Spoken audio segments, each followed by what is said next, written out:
UFP, the United Federation of Podcasts.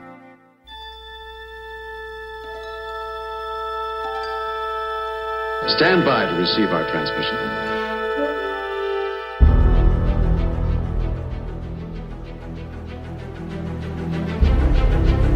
You're listening to Star Trek Weekly News with Tony Robinson. In this week's news, we meet the Talosians. We banter with Spock.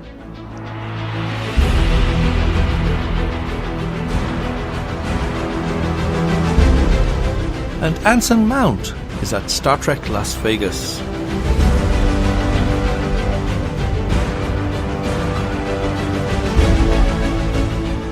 All this and more coming right up.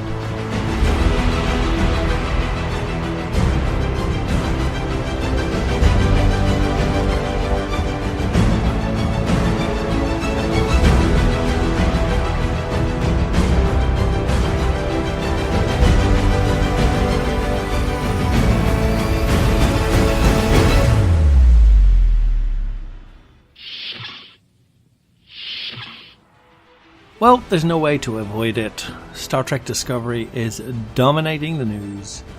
Breaking new ground, revisiting old ground, doing new stuff. Just amazing. And of course, this week's episode, if memory serves, has been the most amazing output so far. At least that's the view of many, many fans, including myself. James Whitbrook at Gizmodo had this to say in his blog regarding the episode. He said, last night's fantastic episode of Star Trek Discovery had a bunch going on, but one of the most fan-pleasing events was a trip back to where Star Trek began over 5 decades ago, with its fabled original pilot. But that required bringing back more than just a certain planet. If memory serves, took Michael Burnham and her adoptive brother, Spock, back to Talos 4. The alien world where most of The Cage, the scrapped pilot for Star Trek, takes place. That didn't just mean an encounter with the psychic Talosians that called the world home, though. It meant bringing back a character not seen on Star Trek in decades. Vina. Vina, the lone survivor of the SS Columbia's crash landing on the world that Captain Pike falls in love with, and regrettably leaves on Talos 4 when she elects to stay behind, while the Talosians psychically mask the grievous injuries she suffered. Vina, originally played in The Cage by Susan Oliver, was played in this episode by Melissa George. Speaking to Sci-Fi Wire about the experience, she touched on how she wanted to portray a character that had not only been unseen on the series for so long, but interestingly, how she wanted to establish Vina as more than just a woman chasing her former beauty, but one that has found herself in her own important role on Talos 4. So Melissa had this to say about her character. When you first see Vina with that perfect blonde hair and that perfect blue eyeshadow, you think, oh, she's a bit off with the fairies, but she's actually got such gravitas and is in fact very strong and grounded. So Melissa said she decided she was going to embrace being a woman with all her beauty and the hair and those high heels and being comfortable in her own skin. And that's how she is in real life too. She thinks that women often get perceived in a certain way. If you're too pretty, you're perceived as maybe not being smart enough. So no, she's not a victim. She's everything, this woman. She's clearly a woman in love too, so she decided to be comfortable and strong with it. George's portrayal of Vina didn't just require building on the arc the character went through in The Cage. It required going back to the pilot in a more literal sense too, apparently even recording over lines of Susan Oliver's original dialogue so Discovery could blend the two voices together for some moments, connecting the same character despite the half-century between performances. Again, Melissa went on to say they did put some of her voice on top of Susan Oliver's to kind of meld the two together. She couldn't recreate her acting because so much has changed the way we act today. There's a different kind of inflection, but she wanted to watch it and pay homage to her and the way the character felt. given that Discovery heralded its second season by announcing the arrival of familiar Trek faces like Captain Pike, Spock, and even the Enterprise's original number 1 from the cage. Keeping Vina a secret until this episode aired led to a pretty lovely surprise, and it's cool to see just how much work George and the crew behind the show put into bringing Vina back to life one more time. And now we continue with a story from John Orquiola at Screen Rant. He's saying Discovery just made Spock's banter with McCoy even better. Spock has finally arrived on Star Trek Discovery, and the 8th episode of Season 2, if memory serves, has shed new light on one of the Vulcan's most enjoyable traits, his affinity for bantering with humans. For decades, fans of classic Star Trek have enjoyed Spock's debates with Dr. Leonard Bones McCoy, and the CBS All Access series has revealed that his original human sparring partner was his adopted sister, Michael Burnham. In If Memory Serves, Michael and Spock travel to Talos 4, home of the first aliens the USS Enterprise ever encountered in Star Trek's unaired pilot. There, the telepathic residents of the planet healed the Vulcan's mind, which was damaged by a mind meld with the Red Angel. Spock's healing process required the Talosians to delve into his and Michael's family issues, and we learned that when Burnham ran away from home, she cruelly tried to sever Spock's emotional ties to her with insults. Spock was just a little boy, and it worked. Their relationship was never the same, and the Vulcan never forgave his sister.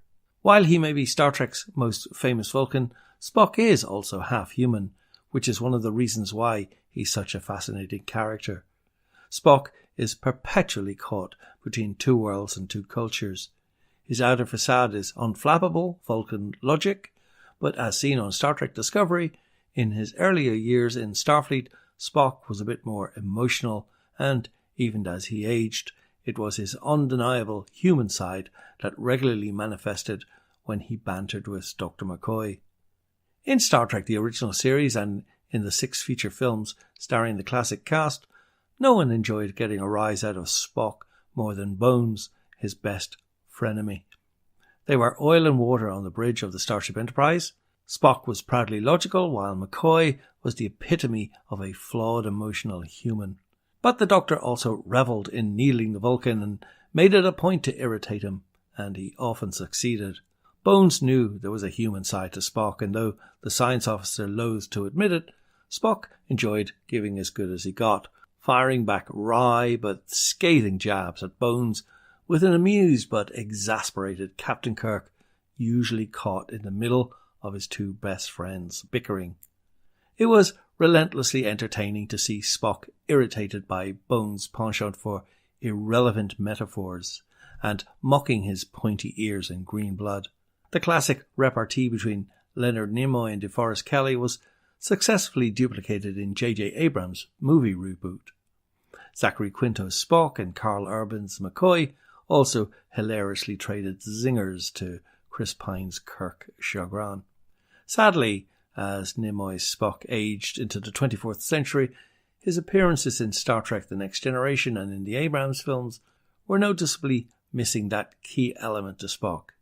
There was no one any longer for the Vulcan to banter with. Captain Jean-Luc Picard didn't provoke the old Spock's keen wit, and neither did the younger versions of the crew of the Starship Enterprise in the Kelvin timeline. If Memory Serves, boasted many thrilling moments, especially for long-time fans, but one of the most rewarding was seeing Spock restored to his right mind, and he immediately began to banter with Michael. Their verbal dueling flared up right away. Spock smugly asked Michael if she has any questions of value, and she fired back with, "Yes, do you think the beard is working for you?" Burnham is the opposite side of Spock's coin, a human trained in Vulcan logic, and more importantly, she's Spock's sister. They were once close as children, but they're now estranged. But being family means they also instinctively know how to irritate each other, which is great fun to watch and is poised to continue as they work together to find the Red Angel. With Star Trek Discovery providing new context, it's fascinating to learn that his relationship with Michael, an intelligent human who was also a worthy rival, trained Spock to both seek out and enjoy having a verbal sparring partner in Dr. McCoy. And now getting away from Discovery, but not quite. Star Trek Las Vegas is coming up, well, in many months from now. Anson Mount joins William Shatner, Kate Mulgrew as third guest captain. Anson is the latest captain to beam into Star Trek Las Vegas later in 2019. As we know, he joined the Star Trek franchise playing Captain Christopher Pike of the USS Enterprise on Star Trek Discovery. He's the third captain to announce Star Trek Las Vegas plans following Star Trek The Original Series William Shatner and Star Trek Voyager's Kate Mulgrew. Star Trek Las Vegas already has 60 celebrity guests signed on for the convention. In addition to Mount, Shatner and Mulgrew, the guest lists include Nichelle Nichols, Walter Koenig, Jonathan Frakes and Brent Spiner. After beginning filming on Star Trek Discovery, Mount talked about what it was like to join the Star Trek franchise on his podcast, The Well. And in my best Anson Mount voice, which sounds strangely like my ordinary voice, he said, "It's crazy, man. Getting cast in Star Trek is not like getting any other job. It's also kind of like a rite of passage that very few actors get to enjoy.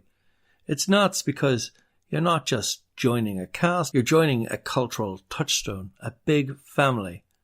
Jonathan Frakes, who played number 1 in Star Trek The Next Generation, he's our current director of Episode 2. Of course, I worked with Colm Meaney and they're constantly asking me about Colm and Marvin Rush, who is the director of photography on Hell on Wheels and who shot a lot of Star Trek. It's also the biggest production I've ever been part of.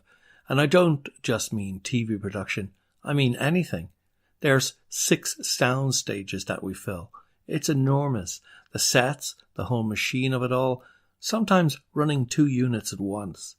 You never know who else may show up at the event.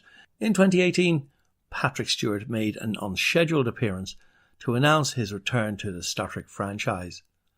Creation Entertainment hosts the event, which is described as the one and only annual convention in which you can truly get the most immersive Star Trek experience ever. Fans from around the galaxy gather in one place, shut the doors to the outside world and celebrate Gene Roddenberry's amazing and growing franchise and what it means to all of us. Will you be attending Star Trek Las Vegas? You can let us know if you like. And if you don't know the dates already, Star Trek Las Vegas takes place July 31st through August 4th at the Rio Suites and Resort in Las Vegas, Nevada. Well, before we leave you tonight, this news just in from the Federation News and Weather Service. After the showing of last week's episode of Star Trek Discovery, reports are coming in of a sudden increase in the sale of blue drapes, and the song Memories has returned to the number 1 slot on the Galactic Hit Parade. Who'd have thought? Thank you for listening to Star Trek Weekly News. I'm Tony Robinson. We'd like to hear your thoughts on today's show, so we would really like it if you contacted us. You can do it through email. You can send an email to contact@ufp.earth. We have a Twitter account, believe it or not. It's called UFP Earth, and we'd like you to follow us on there and also to send us a tweet when you get a moment. To download our podcasts from the United Federation of Podcasts or the UFP network, you can find us on SoundCloud, iTunes, Spreaker, and YouTube. We have a Patreon account, and if you'd like to support us, we'd love to have you aboard. You can find us at patreon.com/UFP. And finally, I'd like to thank our executive producers and founders, Brandon-Shea Mutala, Ken Tripp, and Zachary Moore, who work tirelessly behind the scenes to bring all the podcasts to you seamlessly. We're out every Monday night, so do tune in again next Monday. And until then, live long and prosper.